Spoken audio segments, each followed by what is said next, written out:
Assalamualaikum warahmatullahi wabarakatuh. Sebelumnya perkenalkan, nama saya Safis Gani. Bertemu lagi dengan kami di Smaku Podcast. Maju bersama, hebat semua. Sekarang tentunya saya sudah bersama rekan saya Muhammad Zuhrul Hakam. Hakam? Sehat. Apa kabar? Sehat, alhamdulillah. Safis sehat? Alhamdulillah. Senang sekali kita bisa bertemu di sini ya. Ya. Nah, kita setelah mengalami masa pandemi, akhirnya kita sudah mengalami masa yang baru, yaitu new normal. New normal. Nah, perasaan Hakam dulu pada saat mengalami masa pandemi itu gimana sih? Yang pertama kaget sih. Kaget ya? Dalam artian yang tadinya kita ini nggak ada batasan untuk gerak, dalam artian bebas, ya kan.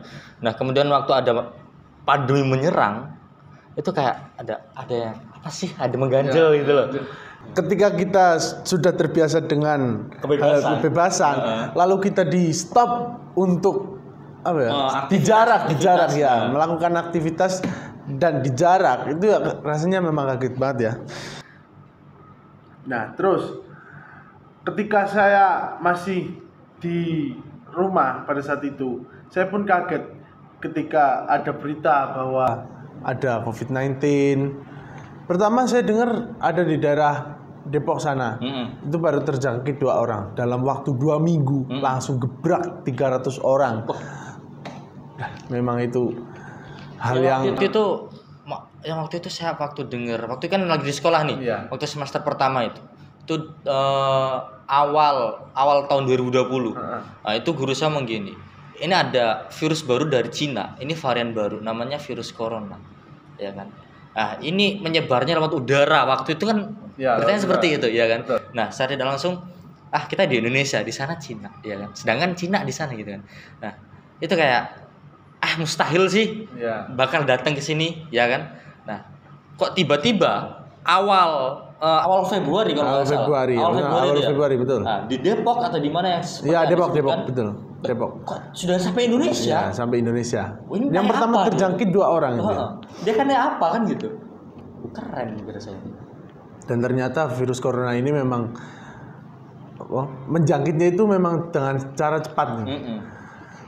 Yes, alhamdulillahnya sekarang kita sudah memasuki era new normal. Kita bisa beraktivitas kembali, perekonomian Indonesia juga kembali.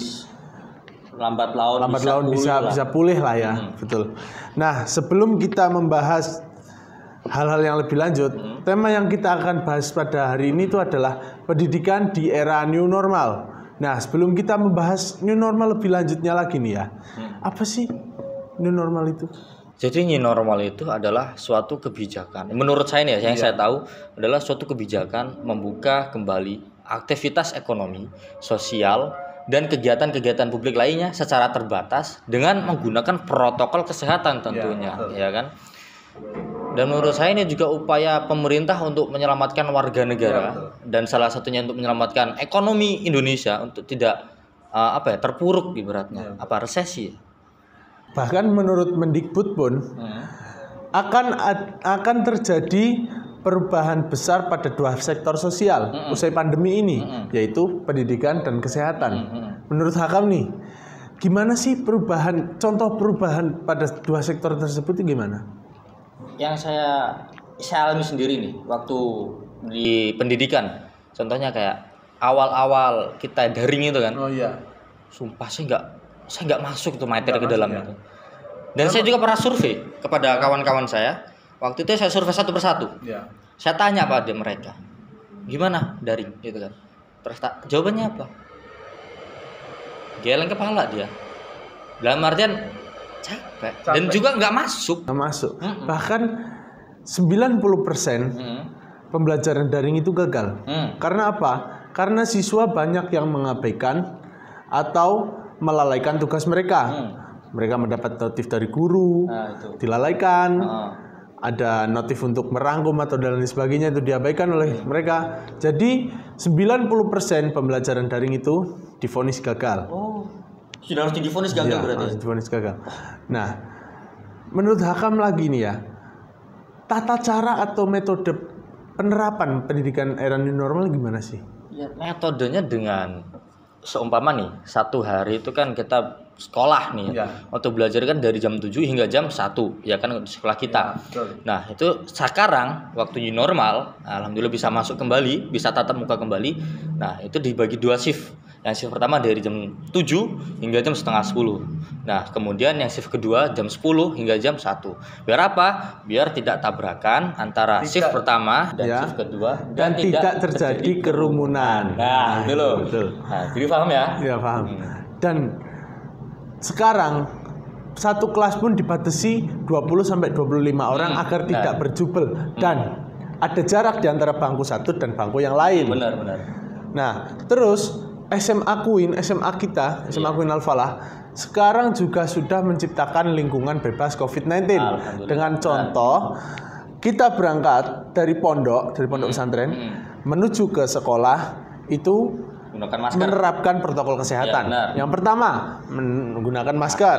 Lalu kita naik bus sampai ke sekolah kita di termogan.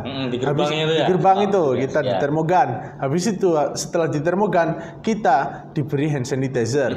Lalu di depan kelas disediakan wastafel untuk cuci tangan.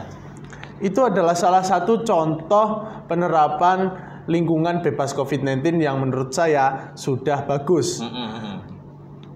Nah, harapan dari Hakam nih untuk pendidikan di Indonesia ke depannya itu bagaimana sih? Harapan saya nggak muluk-muluk sih.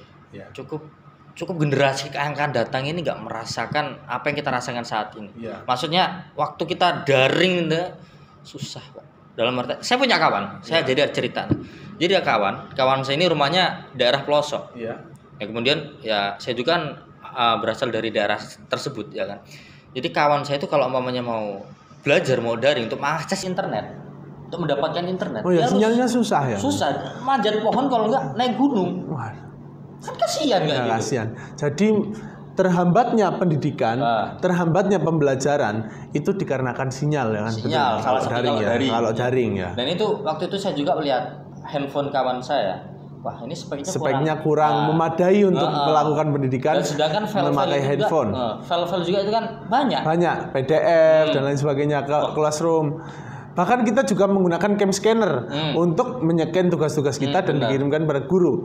Nah, itu salah satu negatifnya, sisi negatif kalau kita daring, sinyal, terus ada HP yang spek kurang memadai dan lebih tepatnya pembelajaran tidak akan masuk kalau tidak bertemu langsung dengan guru. Ya, semoga generasi ke depan ini nggak merasakan apa yang rasakan saya itu. Betul. Oke teman-teman, jadi kesimpulannya adalah keterbatasan kondisi atau situasi tidak menjadi penghalang semangat kita untuk belajar. Persiapkan hari ini sebaik-baiknya untuk menghadapi esok yang baru. Sekian dari kami, semoga bermanfaat. Akhirul kalam, wassalamualaikum warahmatullahi wabarakatuh.